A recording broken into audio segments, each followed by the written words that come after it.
òní ọjọ́ kìíní oṣù kẹta ọdún 2025 yìí ni Omooba Rasheed Adewusi tí ọ̀pọ̀ àwọn èèyàn mọ̀ sí Praada fa irinṣẹ́ lé àwọn ọ̀dọ́ akọ́ṣẹ́mọṣẹ́ lọ́wọ́.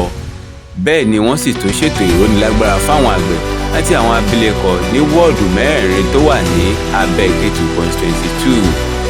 Àwọn iṣẹ́ tí àwọn akọ́ṣẹ́mọṣẹ́ náà kọ́ ni iṣẹ́ amúnidára, télọ̀, jòrìjòrì, wẹ́dà àti àwọn tó ń ṣe sólà, ìyẹn iná tó ń lo oòrùn fi ṣiṣẹ́. Lẹ́yìn tí wọ́n fa ìwé ẹ̀rí àti irinṣẹ́ lé àwọn tí wọ́n ti kọ́ṣẹ́mọṣẹ́ náà lọ́wọ́ tán ni Omooba Rasheed Adewusi tún fún àwọn àgbẹ̀ ní ọ̀pọ̀lọpọ̀ àdá àti ajílẹ̀ pẹ̀lú àwọn nǹkan tí wọ́n fi ń fún oko. Bẹ́ẹ̀ ló fún àwọn abilékọ náà ní gáàsì ìdáná. Ayẹyẹ náà ló wáyé nínú ọgbà ilé ẹ̀kọ́ alákọ̀ọ́bẹ̀rẹ̀ tó wà ní agbègbè ọjà Ìjòhùn ní ìlú Ìjòhùn ní àríwá Yewa. Èyí ni ohun tí Omooba Adewusi sọ lẹ́yìn tó fa ìwé ẹ̀rí náà lé àwọn akọ́ṣẹ́mọṣẹ́ náà lọ́wọ́. Orúkọ tí tèmi ni Rasheed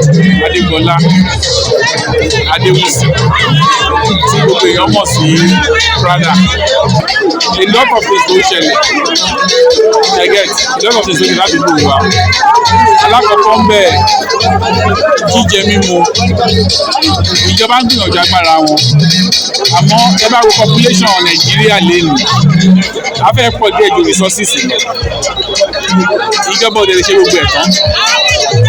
Gbogbo wa yìí la ní responsibility láti make sure pé society wa ó develop. Ìjọba ń pè nínú ìwé díẹ̀ tá a kà, theory kan wà nínú sociology wọ́n pè ní functionalism. Kí ni wọ́n ti functionalism?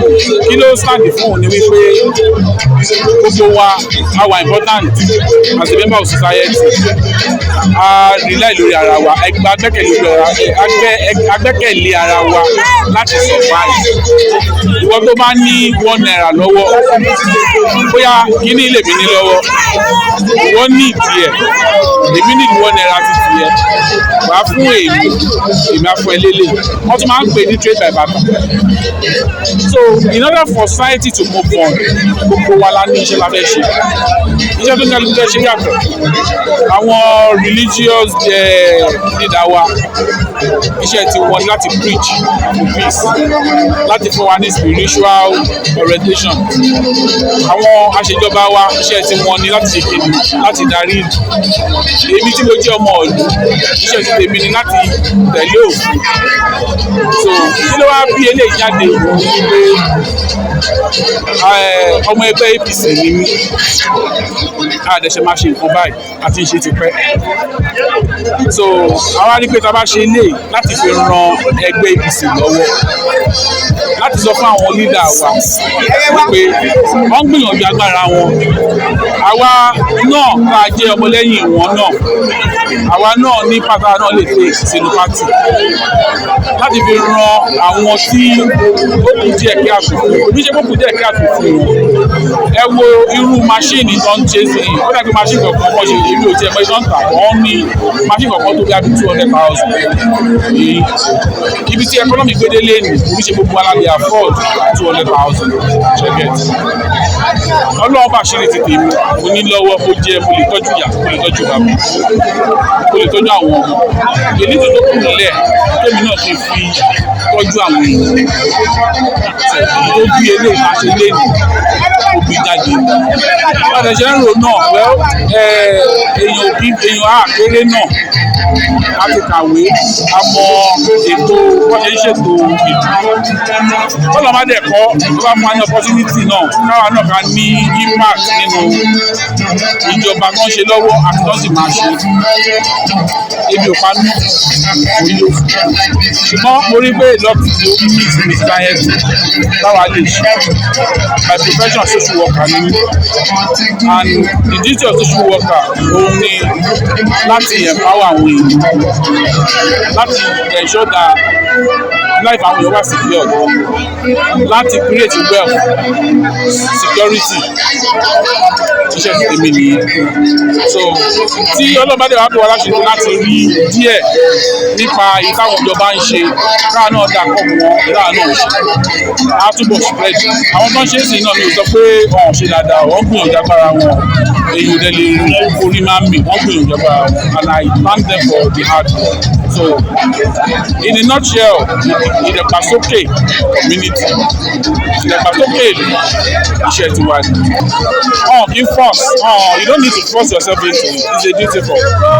Bàbá mi ti ṣe rí House of Rep 12 years, he tried his best, he was a custom officer, but when the call came, he answered them and he tried his best. So if I'm called as well to help my people, why not? You know,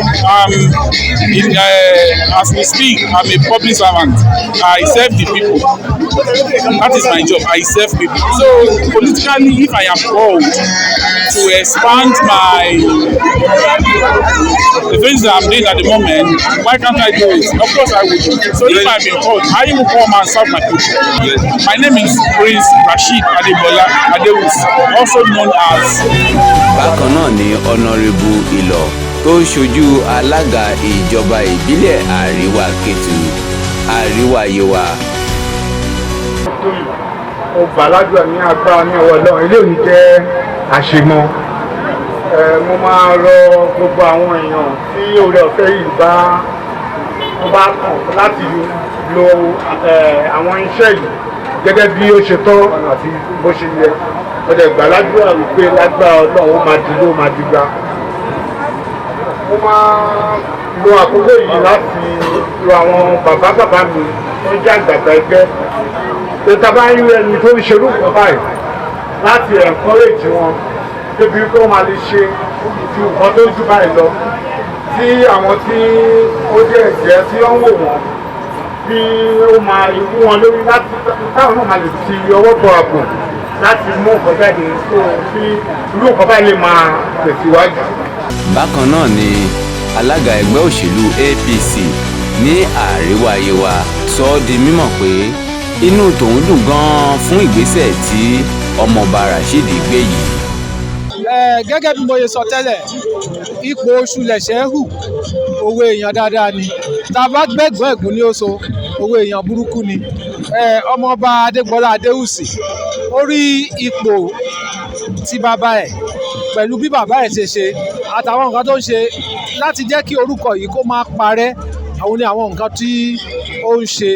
Eléyìí fi hàn pé ẹni tí ó kọ́ bàpò tó mú nínú nǹkan tí ó wà lọ́wọ́ ẹ̀ tó fi ṣe, bá a bá ran gẹ́gẹ́ bí aṣojú á lè ṣe dáadáa fún wa. Ìmọ̀ràn tí mo ní fún wọn ni pé bí wọ́n ṣe gbà á kí wọ́n lò ó kí wọ́n má tà á, nítorí pé eléyìí ló máa jẹ́ kí ọjọ́ ọ̀la wọn kó dáa, torí pé ẹni tó fún wọn níṣẹ́ ó ronú ọjọ́ ọ̀la fún wọn ni. Kí àwọn náà lè kúrò nínú ìṣẹ́ ìrónilágbára ni láti lè bùkèlè, láti lè jẹun, láti lè dá dúró fúnra wọn. Adéọ̀sùn Adékúnlé, alága ẹgbẹ́ APC Yewa North. Paríparí rẹ̀ ni ọba ìlú Ìjòhùn, ọba Ògúnjì gbóríyìn fún ọmọọba Adéwùsì, ó sì sọ bí ìgbésẹ̀ tó gbé náà ṣe ya òun lẹ́nu sí i. Orúkọ tèmi ni ọba Gabriel Àkàndí Ògúnjì, arákùtálé ẹ̀wọ́ kìíní Oníjòhùn ti ìlú Ìjòhùn. A dúpẹ́ lọ́wọ́ Ọlọ́run Olódùmarè. Ohun tí ó ṣẹlẹ̀ lénìí ó jẹ́ nǹkan tó ya èmi náà lẹ́nu, kò dẹ̀ yà mí lẹ́nu. Tí èèyàn bá wá láti ibi tó dáa tó dẹ̀ kọ́ ẹ̀kọ́ tó dáa, kò sí nǹkan tí ó lè ṣe. Ẹni tó ń ṣe nǹkan lénìí pẹ̀lú àwọn sọ̀ǹgbẹ ẹ̀ tán jọ rọ̀ mọ́ra wọn, èyí tí mo ti dé nù ìjọba lábà tó ń rí owó ìjọba kó ló lè jẹ́ kó lè lẹ́yìn tó jẹ́ kó dùn mọ́ mi lẹ́nu.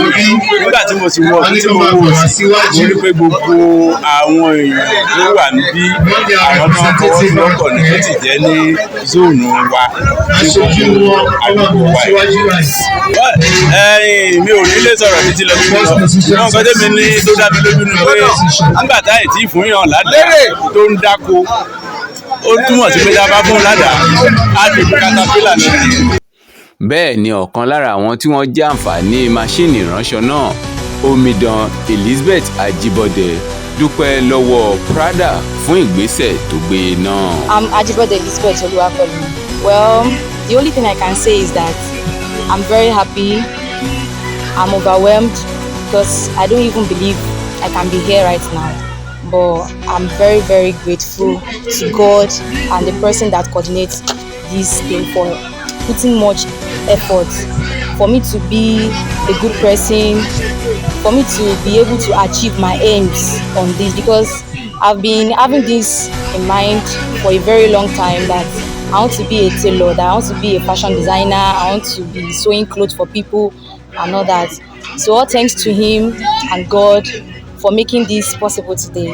So thank you. Agbe Elizabeth Oluwapelu, Ọjà Odon, Ogun State. Abiodun Olúwafẹ́mi ló ń jábọ̀ ìròyìn láti ilé-iṣẹ́ African News Broadcast TV.